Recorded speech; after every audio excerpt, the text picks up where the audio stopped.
સમાજની તો કોઈ દોરી તો હોવી જોઈએ ને, કોઈ આ બાઉન્ડ્રીની બહાર નહીં જાય. પછી હું ન હોતોય ભલે અને મારો ડ્રાઈવર હોય તો ભલે, બે જણાએ એક લાઈનમાં, એનું નામ તો સમાજ કહેવાય. નહીં તો સમાજનો મતલબ જ શું છે? એટલે સમાજને નવેસરથી આપણા મકાનો અને સંસ્થાઓ એ તો આપણે ઘડીએ, પણ સાથે સાથે સમાજને પણ બંધારણની નવી તાકાત આપવાનો પ્રયાસ નવેસરથી કરવાની આવશ્યકતા છે. ગ્લોબલ થઈ ગઈ છે દુનિયા, ગ્લોબલ વિલેજ બની ગયું છે. અને આવી જ્યારે ઉમદા તકો ઊભી થઈ હોય ત્યારે આપણા સમાજમાં કોઈ માળખું ન હોય અને મન ભાવે એવી રીતે આપણો સમાજ હાલે એ આપણા સમાજને પરવડે. અને બધા વ્યવહારમાં પૂછે છે ગામડે જમીન છે, એ બધું ચાલુ છે. હું કામે વેચવા હાટું, ખેડ કરવા હાટું પૂછતા કે પ્લોટ પડ્યો હોય તો વેચવા થાય. એવું ક્યાં સુધી તમે ચલાવશો અને એનાથી શું ફાયદો થવાનો છે? અમે દીકરા દીકરીઓમાં કુશળતા માંગો, ડાયા છોકરાઓની માંગણી કરો, કમાતો હોય એની માંગણી કરો, એનો વાંધો નથી. પણ સમયસર આ નિર્ણયો કરો. એમાંય આપણે માતાઓએ મોટો રોલ કરવાની છે. સામાન્ય રીતે લગ્નની ઉંમર હતી 20-22 વર્ષ થાય એટલે આપણે હવે એમાં ભણતર આવ્યું એટલે 2 વર્ષ વધી ગયા, પણ હવે એ થઈ ગઈ 25-27 અને અત્યારે તો હાલે છે 30-32. એટલે આમાં મોટા ફેરફારો શું આવ્યા ખબર છે? 20-22 વાળી પેઢી જે હતી ને એ 5 પેઢી જોતા, કારણ કે 20 વર્ષ લગ્ન થઈ ગયા એટલે 5 પેઢી એને જોવાનો લાભ મળતો હતો. પણ હવે સમાજના શ્રેષ્ઠીઓએ ભેગા મળીને સમાજના થોડાક ધારાધોરણ નવા સમય પ્રમાણેના વિચારીને સમાજમાં અમલમાં આવે એને માટેના પ્રયાસો જરામ બાપા હવે કરવા. અને એટલા માટે એક તાતણે સૌથી પહેલો વહેલો આખા દેશમાં આપણે ત્યાં સમાજમાં રિવાજ હતો, અમારા વડીલો પાસેથી સાંભળ્યું હતું, 12 વર્ષે ઊંઝાથી 1 જ તારીખ આવતી અને એમાં આખા રાજ્યના કડવા કણબી પરણી થતા. એક જ નીતિ આવતી 12 વર્ષ. હું કચ્છના સમાજનું ઉદાહરણ બધી જગ્યાએ આપું છું. વાસણભાઈના સમાજ એને સમૂહ લગ્ન 1 તારીખે થાય આખા કચ્છ. એના સમાજના લગ્ન 1 જ તારીખે થાય, પછીની બીજી તારીખ એ વર્ષમાં આપતા જ નહીં. વાસણભાઈ ઘેરે જવાનું જેવું નહીં. મેં કીધું હું આવ્યો છું વાસણભાઈ ત્યાં અને બીજા ત્યાં જમી લઉં છું, એને માઠું લાગે. એ કહે સાહેબ આખા કચ્છમાં એક જ મેનુ છે, ગમે ત્યાં જમો. સમાજ તરીકે આપણે આમાં નિર્ણયો કરવા પડે. અમારા હમણાં મેં એક રાજકોટ જિલ્લાના કોઈક સમાજનો નિર્ણય નાખ્યો, એણે ઓલું પ્રી વેડિંગ બંધ કરી દીધું. કોઈ એક સમાજે કર્યું. હવે એ આપણે હું એવું નથી કહેતો કે આ બધું બંધ કરો, પોહાય એમ ભલે બધું બધા કરે, પણ કંઈક સમાજની તો કોઈ દોરી તો હોવી જોઈએ ને, કોઈ આ બાઉન્ડ્રીની બહાર નહીં જાય. પછી હું ન હોતોય ભલે અને મારો ડ્રાઈવર હોય તો ભલે, બે જણાએ એક લાઈનમાં, એનું નામ તો સમાજ કહેવાય. બધા વ્યવહારમાં પૂછે છે ગામડે જમીન છે, એ બધું ચાલુ છે. હું કામે વેચવા હાટું, ખેડ કરવા હાટું પૂછતા કે પ્લોટ પડ્યો હોય તો વેચવા થાય. એવું ક્યાં સુધી તમે ચલાવશો અને એનાથી શું ફાયદો થવાનો છે? તમે દીકરા દીકરીઓમાં કુશળતા માંગો, ડાયા છોકરાઓની માંગણી કરો, કમાતો હોય એની માંગણી કરો, એનો વાંધો નથી. પણ સમયસર આ નિર્ણયો કરો. એમાંય આપણે માતાઓએ મોટો રોલ કરવાનો છે. 20-22 વર્ષ આપણી સામાન્ય રીતે લગ્નની ઉંમર હતી. 20-22 વર્ષ થાય એટલે આપણે હવે એમાં ભણતર આવ્યું એટલે 2 વર્ષ વધી ગયા, પણ હવે એ થઈ ગઈ 25-27 અને અત્યારે તો હાલે છે 30-32. એટલે આમાં મોટા ફેરફારો શું આવ્યા ખબર છે? 20-22 વાળી પેઢી જે હતી ને એ 5 પેઢી જોતા, કારણ કે 20 વર્ષ લગ્ન થઈ ગયા એટલે 5 પેઢી એને જોવાનો લાભ મળતો હતો.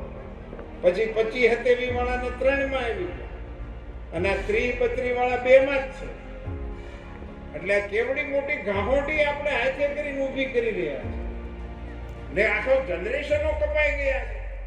એ સમાજના અસ્તિત્વ સામે પ્રશ્નો ઊભા થઈ ગયા છે. આ બધી બાબતોને સમાજે ગંભીરતાથી વિચારવી જોઈએ અને એ દિશામાં પ્રયાસો કરવા પડશે. એટલે મારી સમાજને વિનંતી છે કે આપણે મોટા કાર્યક્રમો ખૂબ સફળતાપૂર્વક કરીએ છીએ, કારોબારીઓ પણ આપણી છે, પણ હવે સમાજના શ્રેષ્ઠીઓએ ભેગા મળીને સમાજના થોડાક ધારાધોરણ નવા સમય પ્રમાણેના વિચારીને સમાજમાં અમલમાં આવે એને માટેના પ્રયાસો જયરામ બાપા હવે કરવા. હવે તમે જો નહીં કરો તો મોડું બહુ થઈ જાય, ઘણું મોડું થઈ ગયું છે ઓલરેડી. એવા સંજોગોમાં જો આપણે બધા સાથે મળીએ અને સમાજને નવી દિશા એની જરૂરિયાત પ્રમાણેની આપીએ.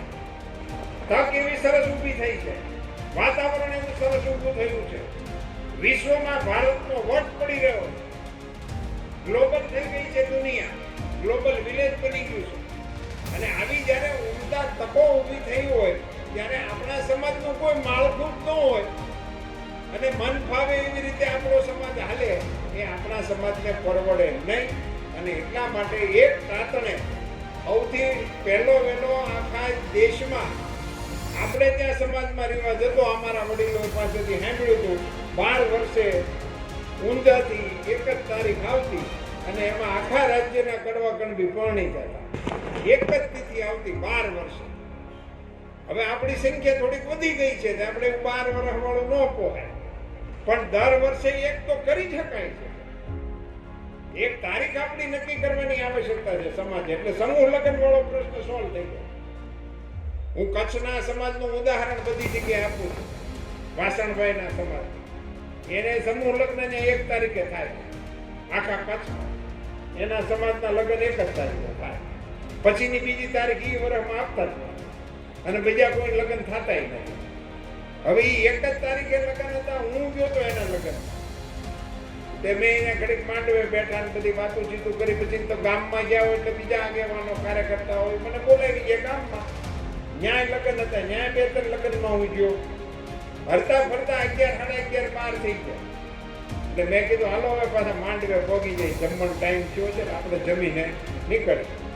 તો મારી હારે જે આગેવાનો હતા એને વિવેક કર્યો કે સાહેબ અહીંયા જમી લેવા, કઈ વાસણભાઈ ઘેરે જવાનું જરૂર નહીં. મેં કીધું હું આવ્યો છું વાસણભાઈ ત્યાં અને બીજા ત્યાં જમી લઉં એને માઠું લાગે.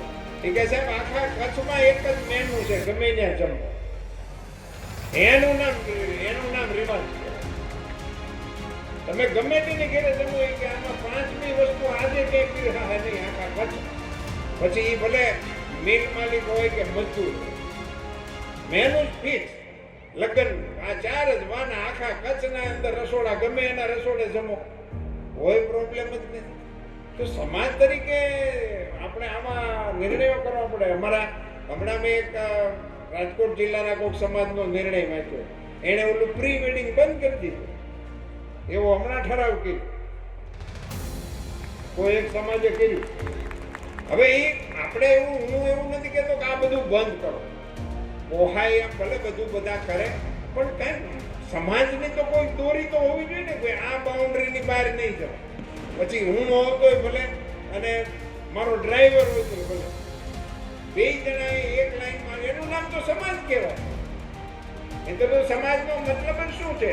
એટલે સમાજને નવેસરથી આપણા મકાનો અને સંસ્થાઓ એ તો આપણે ઘડીએ, પણ સાથે સાથે સમાજને પણ બંધારણની નવી તાકાત આપવાનો પ્રયાસ નવેસરથી કરવાની આવશ્યકતા છે.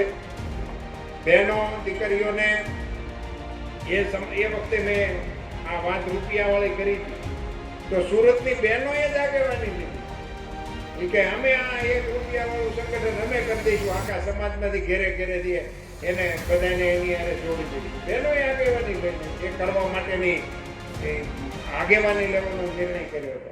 અને બહેનો ખૂબ બધું કરી શકો એમ છો, ઘણી બધી શક્તિઓ તમારામાં આપેલી છે, ઈશ્વરની કૃપા છે. હું તો ઘણી વખત બોલ્યો છું, ફરીથી કહું, ભાઈ બહેન એવો એક અનમોલ નાતો છે કે બેનની જીદને કોઈ ભાઈ ના ન પાડી શકે. કોઈ ભાઈ, હું એવો નથી માનતો કે એ બેનની જીદની સામે જાજો સમય ટકી શકે. નાનું મોટું એ ઘડીક ડઠરાઈ કરે પણ એને પૂરું તો પડવું જ પડે બેન સામે, એની સામે આગળ ન વધી શકે. એનું કારણ છે કે બહેનોની તપશ્ચર્યા હોય છે, એનો પ્રેમ એવો નિર્ભય નિખાલસ હોય છે કે એ ભાઈને ઝુકાવ્યા વગર એ રહી જ ન શકે. એટલા માટે કે આ અમારી માતાઓની એક એવી કલ્પના છે જે વિશ્વની અંદર ક્યાંય નથી, વિશ્વની કોઈ સંસ્કૃતિમાં નથી જોઈ. 80 વર્ષના આપણા માડી થયા હોય, એને પિયરમાંથી આવ્યા એને 50 વર્ષ થઈ ગયા હોય, એ એના છોકરાઓ હવે તો કામ કરે એવડે થયા હોય, અને એને એ દાંતીમાં એ છોકરાઓની હારે જો વાડીએ કે સીમમાં ગયા હોય, અને એ વખતે વાદળી ચડે અને વાદળી સામે નેચવું માંડે તો 80 વર્ષના આપણા માળી વરહ જે મારા વીરના ખેતરમાં એમ બોલે. 80 વર્ષના પિયરના ઝાડમાં 50 વર્ષથી ન જોયા હોય, પણ એના મોઢામાંથી આશીર્વાદ તો એના ભાઈ માટે જ નીકળે. હજી કોઈ તેને એમ નથી કીધું વરહ જે મારા વરના ખેતર.